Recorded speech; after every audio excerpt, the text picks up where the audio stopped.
সবাইকে শুভেচ্ছা জানিয়ে মাছরাঙা দেশের সংবাদে স্বাগত জানাচ্ছি আমি সাবরিনা হাসনান। দেশের অন্যান্য অঞ্চলের খবরের সঙ্গে আজ থাকছে চট্টগ্রাম বিভাগের সংবাদ কর্ণফুলী তীরে। শুরুতেই গার্ডিয়ান লাইফ ইন্স্যুরেন্স সংবাদ শিরোনাম।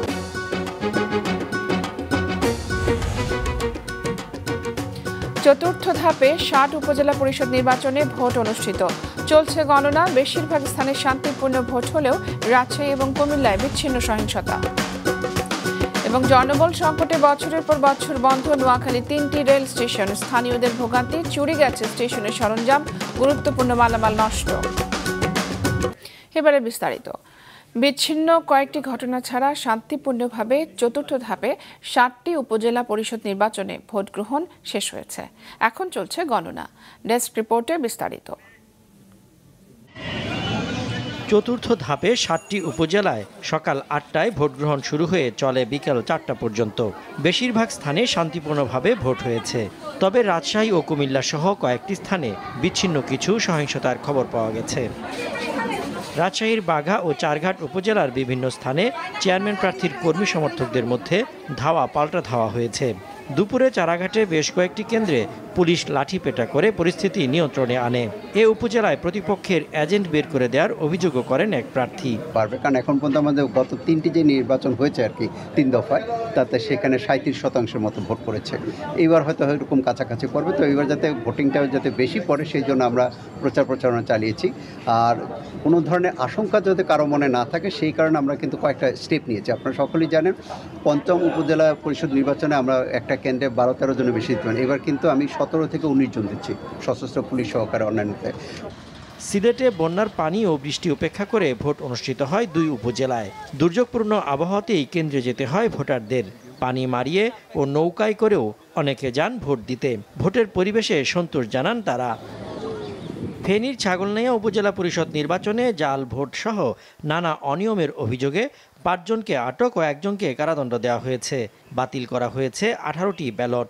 জাল ভোট দেওয়ার অভিযোগে ১ জনকে আটক করা হয় ময়মনসিংহের নান্দাইলেও। সবাই সুন্দরভাবে ভোট দিতে এসেছে এবং আমরাও সুন্দরভাবে ভোট দিতে পেরেছি বলে আমরা আসলে ভালো লাগছে। খুব খুশি লাগছে। আজকে ২০ বছরে আমি ভোট দিয়েছি। ভালো লোক সব লোক পাই। আজকে ২০ বছরে একটা ভোট দিয়েছি মিজান সাহেব। চতুর্থ ধাপের উপজেলা পরিষদ নির্বাচনে মোট প্রার্থী ৭২১ জন। এর মধ্যে চেয়ারম্যান পদে প্রার্থী ২৫১ জন, ভাইস চেয়ারম্যান ২৬৫ ও নারী ভাইস চেয়ারম্যান পদে ২০৫ জন। আওয়ামী লীগের দলীয় প্রতীক না থাকায় প্রায় সব উপজেলায় দলটির একাধিক নেতা স্বতন্ত্র প্রার্থী হিসেবে লড়ছেন। দলীয় নির্দেশ অমান্য করে বিএনপির বর্তমান ও সাবেক নেতারাও প্রার্থী হয়েছেন।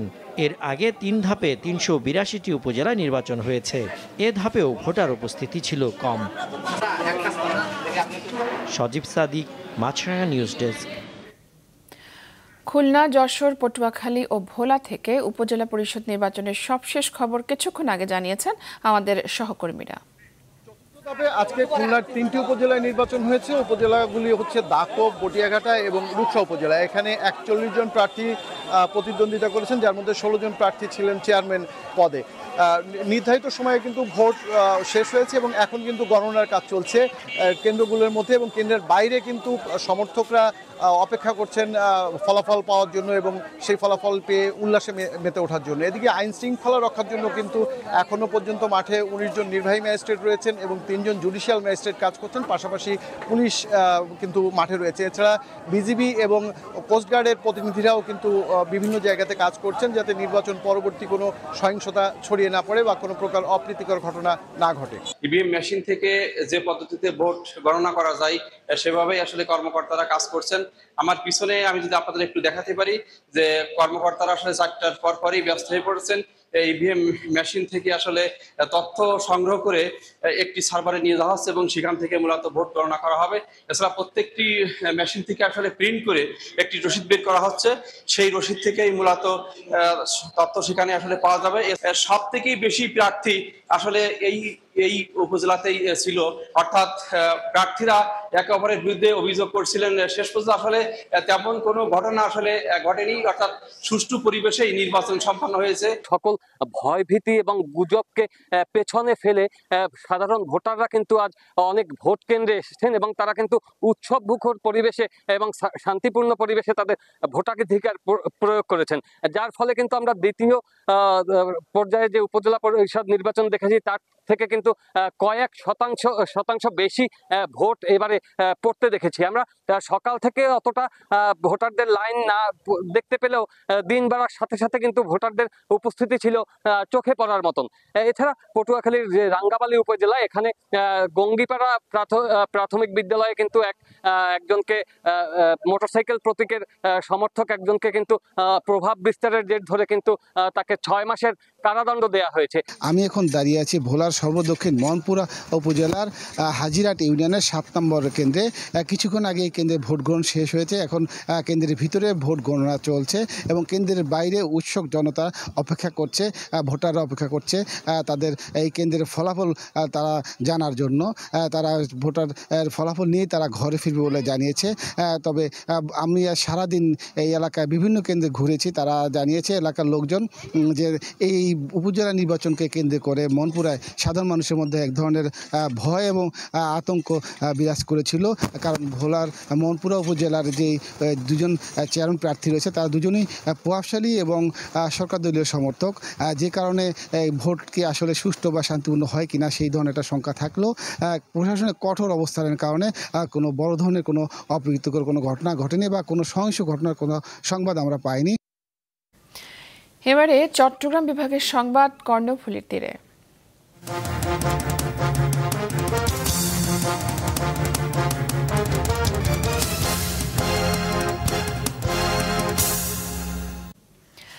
জনবল সংকটে নোয়াখালীর 3টি রেল স্টেশন বছরের পর বছর ধরে বন্ধ রয়েছে। এতে যাতায়াতে ভোগান্তির পাশাপাশি স্টেশনের বিভিন্ন সরঞ্জাম এবং গুরুত্বপূর্ণ মালামাল নষ্ট ও চুরি হয়ে গেছে। নোয়াখালী প্রতিনিধি মিজানুর রহমান রিয়াদের পাঠানো তথ্য ছবি নিয়ে ডেস্ক রিপোর্ট। এক সময় দিনভর লোকে লোকারণ্য থাকত নোয়াখালীর হরিনারায়ণপুর রেল স্টেশন। কিছু সময় পরপর থামত ট্রেন, টিকিট কেটে যাতায়াত করতেন স্থানীয় বাসিন্দারা। শুধু তাই নয়, প্রতি বছর কোটি টাকার হোগল পাতা, চরাঞ্চলের উৎপাদিত সবজি ও হাতিয়ার মেঘনার ইলিশ সহ বিভিন্ন সামুদ্রিক মাছ ও অন্যান্য সামগ্রী পাঠানো হতো দেশের বিভিন্ন জেলায়। কিন্তু জনবল সংকটে 2015 সালে বন্ধ হয়ে যায় রেল স্টেশনটি। কয়েক বছরের মধ্যে একই কারণে বন্ধ হয়ে যায় মাইজদি ও বজরা স্টেশন দুটি।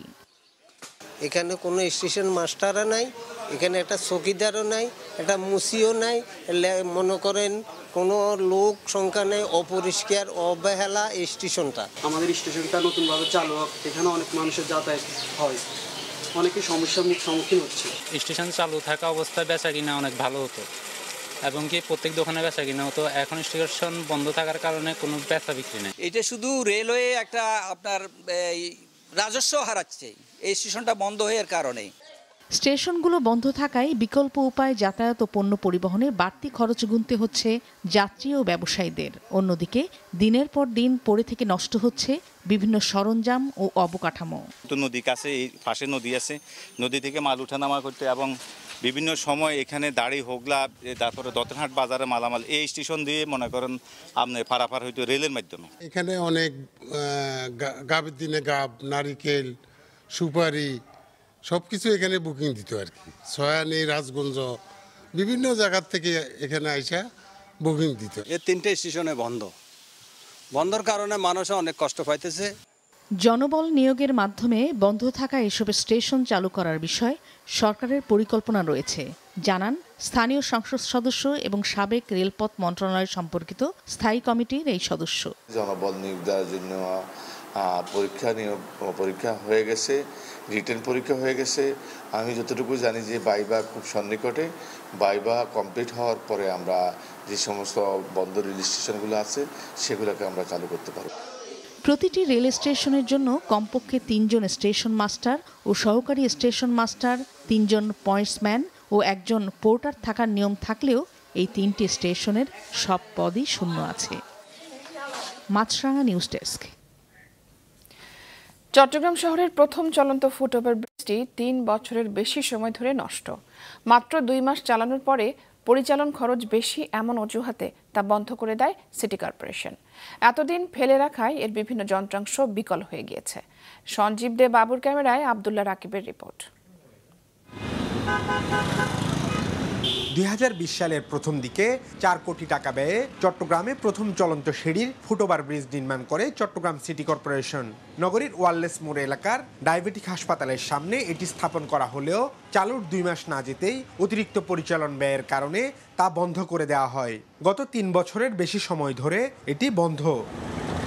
ব্যবহার না হওয়ায় এরই মধ্যে নষ্ট হয়ে গেছে ফুটওভার ব্রিজের মূল্যবান অনেক যন্ত্রাংশ। চুরি হয়ে গেছে সিঁড়ির ৯টি ধাপ, ভেঙে গেছে বিভিন্ন অংশ। অযত্নে অবহেলায় প্রায় অকেজো এই চলন্ত সিঁড়ি। এটি অচল থাকায় ঝুঁকি নিয়েই পথচারীদের পার হতে হয় সড়ক। শুধু তাই নয়, সন্ধ্যার পর বখাটে ও মাদকসেবীদের আখড়ায় পরিণত হয় ফুটওভার ব্রিজটি। ঝুঁকি নিয়ে রাস্তা পারাপার করে এটা চালু হইলে আমরা সুন্দর মতো আবার করতাম, রাস্তা পারাপার করতাম, আমাদের সুবিধা হইতো। দিনের বেলায় হয়তো বা কম, কিন্তু রাতের বেলায় এখানে অনেক অপকর্ম হয়। এখানে কেউ উঠতে পারে না, অনেক টোকাই শ্রেণীর পোলাপান থাকে, অনেক ধরনের অপকর্ম হয়। মানুষ দূর দেখি গাড়ির ভিতরে পড়ে নাকি দুর্ঘটনা ঘটে।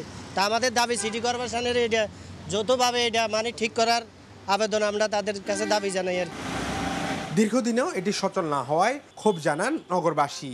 এটা যদি চালু করে দেয় মানুষ উপকার হবে, এটা তো অবশ্যই। তুই লাগাইয়ে তুমি পয়সা দিয়ে লাগাইয়ার তো হাস্ত কিছু ন করে ওই তালা মারিয়ে যে ইয়া আস্তে আস্তে একটা গুলি নীতি নিয়ে ওই দেখতো না লাইট দিন আছে গুলি ফেলাইয়ে। অবিলম্বে এটাকে খুলি জিএসির মোড়ে, না হলে টাইগার বাস, না হলে দেওয়ানাটার মোড়ে এটাকে হস্তান্তর করার দাবি জানাচ্ছি আমি।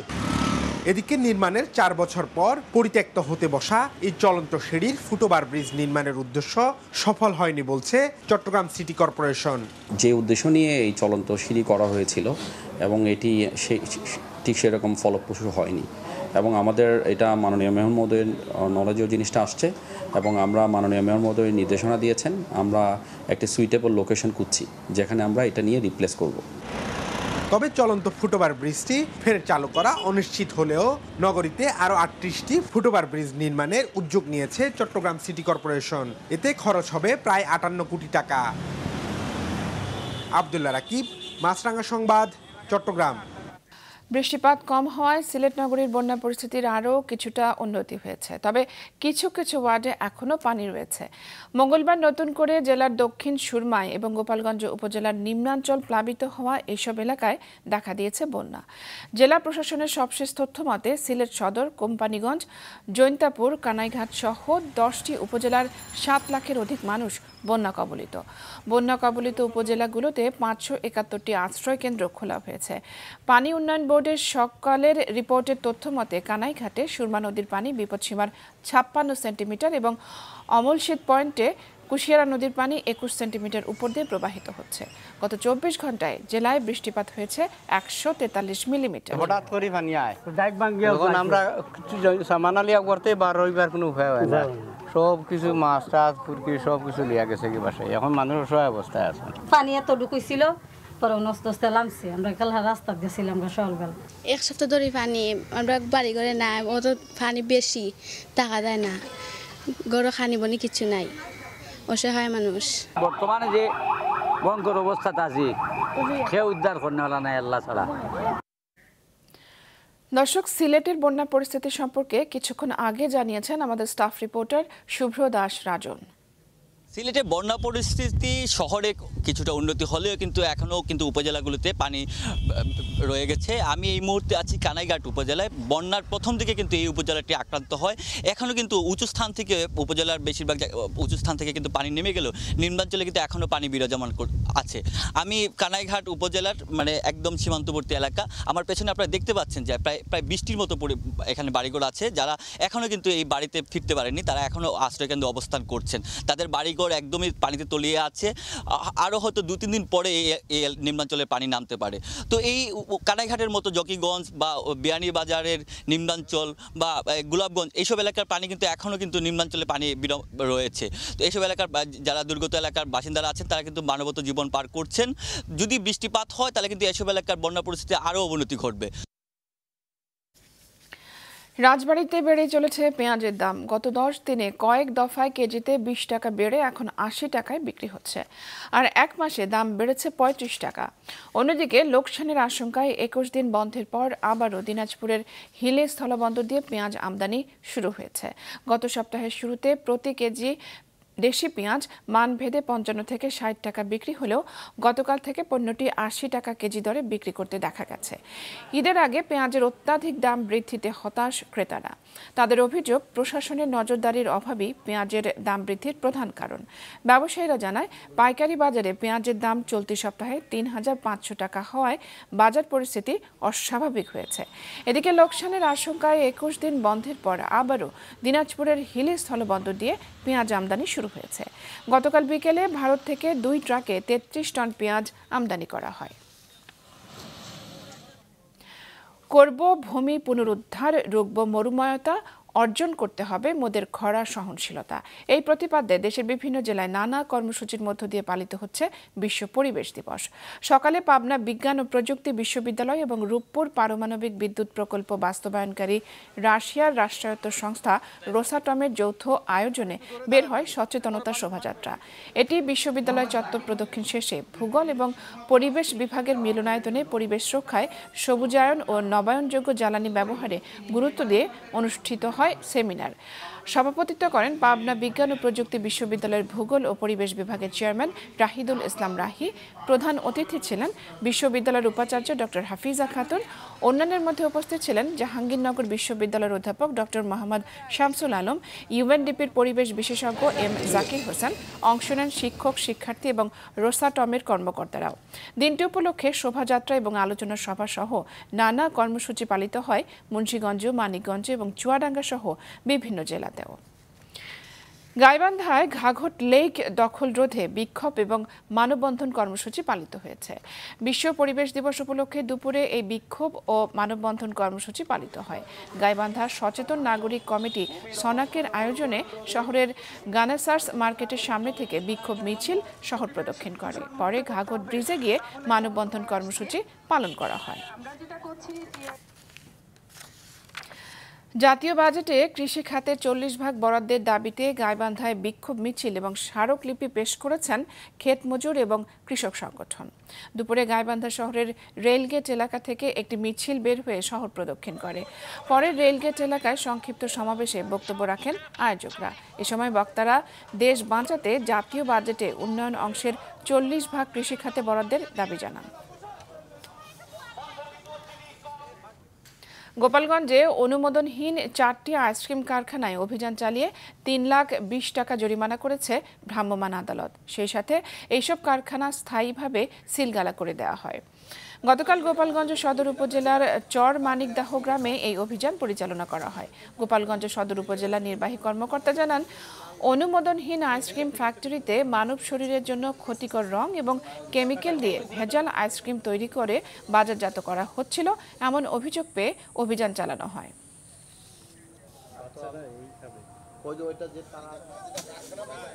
ফেনীর সোনাগাজীতে গ্রাহকের অর্ধ কোটি টাকা নিয়ে পালিয়ে গেছে ব্যাংক এশিয়ার এজেন্ট ব্যাংকের কর্মকর্তা। গ্রাহকদের অভিযোগ, তাদের টাকা জমা দেওয়াই হয়নি। প্রতিনিধি জমির বেগের পাঠানো তথ্য ছবি নিয়ে ডেস্ক রিপোর্ট। ফেনীর সোনাগাজীর ইশরাত জাহান ফারিয়া চলতি বছর 8 মে টাকা তুলতে গিয়ে জানতে পারেন তার নামে ব্যাংক এশিয়ায় কোনো হিসাব নম্বরই নেই। অথচ চর মজলিশপুর ইউনিয়নের কুঠিরহাটে ব্যাংক এশিয়ায় 2021 সালে একটি হিসাব নম্বর খোলেন। 2 দফায় 9 লাখ টাকা এফডিআর করেন। 4 বছর ধরে প্রতি মাসে 10,800 টাকা লভ্যাংশ নিতেন তিনি। গত মাসে 8 তারিখে আমি টাকা উঠেছি, এরপরে ব্যাংকের ম্যানেজাররা ওনারা বলছিল কি আমার নামে কোনো ফিক্সড ডিপোজিট করা হয় না, ব্যাংকে কোনো টাকা জমা দেওয়া হয় না, যে আমার কোনো এফডিআর করা হয়নি। এগুলো উনি উনার ব্যক্তিগত অ্যাকাউন্ট থেকে আমাকে প্রতি মাসে লভ্যাংশগুলো দিত। এরপর উনি আমাদের টাকাগুলো নিয়ে উনি বাগিয়ে এসছে। এমন প্রতারিত হওয়ার কথা জানান 10 জন গ্রাহক, যাদের কাছে জমার স্লিপ সহ সব কাগজ আছে। আব্দুল লতিফ নামে এজেন্ট ব্যাংকের সেই কর্মকর্তা তাদের টাকা গ্রহণ করেছেন বলে দাবি তাদের। এশিয়া ব্যাংকে 8 লক্ষ টাকা জমা রাখি, এখন আমার টাকাগুলো অ্যাকাউন্টে নেই। আমি 7 লক্ষ টাকা ব্যাংকে রাখছিলাম, বুঝছেন। এখন ব্যাংক ম্যানেজার উদয় হয়ে গেছে, এখন আমি আমার টাকা উদ্ধার চাই। এ বিষয়ে চর মজলিশপুর ইউনিয়নের কুঠিরহাটের এজেন্ট ব্যাংকের পরিচালক মোহাম্মদ আমিরুল ইসলাম ও ব্যাংক এশিয়ার ফেনী শাখার চ্যানেল ব্যাংকিংয়ের জেলা ব্যবস্থাপক মোহাম্মদ ইকবাল হোসেন ক্যামেরার সামনে কথা বলতে রাজি হননি। মাছরাঙা নিউজ ডেস্ক। মোংলায় এক কিশোরীকে সংঘবদ্ধ ধর্ষণের ঘটনায় 5 জনকে আটক করেছে পুলিশ। দুপুরে 7 জনের বিরুদ্ধে সংঘবদ্ধ ধর্ষণের মামলা রেকর্ড শেষে গ্রেফতার 5 জনকে থানা থেকে আদালতের মাধ্যমে কারাগারে পাঠানো হয়। গেল সোমবার রাতে বাঁশতলা এলাকায় চিংড়ি ঘেরের পাশের ঘরে ধর্ষণের শিকার হয় এক কিশোরী। পরে গভীর রাতে অচেতন অবস্থায় তাকে চাঁদপাই ইউনিয়নের মৌখালী ব্রিজের কাছ থেকে গুরুতর অবস্থায় উদ্ধার করে পথচারীরা।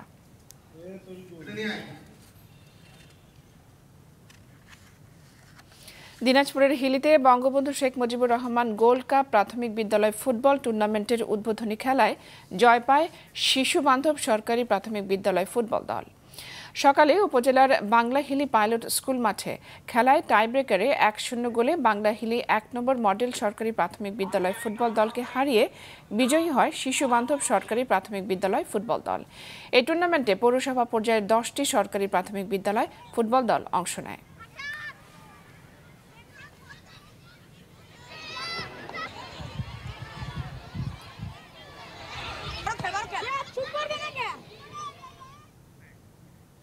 মাছরাঙা দেশের সংবাদ শেষ করার আগে গার্ডিয়ান লাইফ ইন্স্যুরেন্স সংবাদ শিরোনামগুলো জানিয়ে দিচ্ছি আরও একবার। চতুর্থ ধাপে 60 উপজেলা পরিষদ নির্বাচনে ভোট অনুষ্ঠিত, চলছে গণনা। বেশিরভাগ স্থানে শান্তিপূর্ণ ভোট হলেও রাজশাহী এবং কুমিল্লায় বিচ্ছিন্ন সহিংসতা। জনবল সংকটে বছরের পর বছর বন্ধ নোয়াখালী 3টি রেল স্টেশন, স্থানীয়দের ভোগান্তি। চুরি গেছে স্টেশনের সরঞ্জাম, গুরুত্বপূর্ণ মালামাল নষ্ট। এবং বৃষ্টি কমায় সিলেট শহরে বন্যা পরিস্থিতির কিছুটা উন্নতি, তবে অনেক ওয়ার্ডে এখনো নামেনি পানি। 10 উপজেলার 7 লাখের বেশি মানুষ বন্যা কবলিত। এই ছিল এখনকার মতো। ফেসবুকে আপডেট পেতে ভিজিট করুন মাছরাঙা টেলিভিশনের পেজে। ইউটিউব চ্যানেলেও দেখতে পারেন আমাদের সংবাদ, প্রতিবেদন এবং অনুষ্ঠান। আমাদের পরবর্তী সংবাদ সন্ধ্যা 7টায় দেখার আমন্ত্রণ রইল।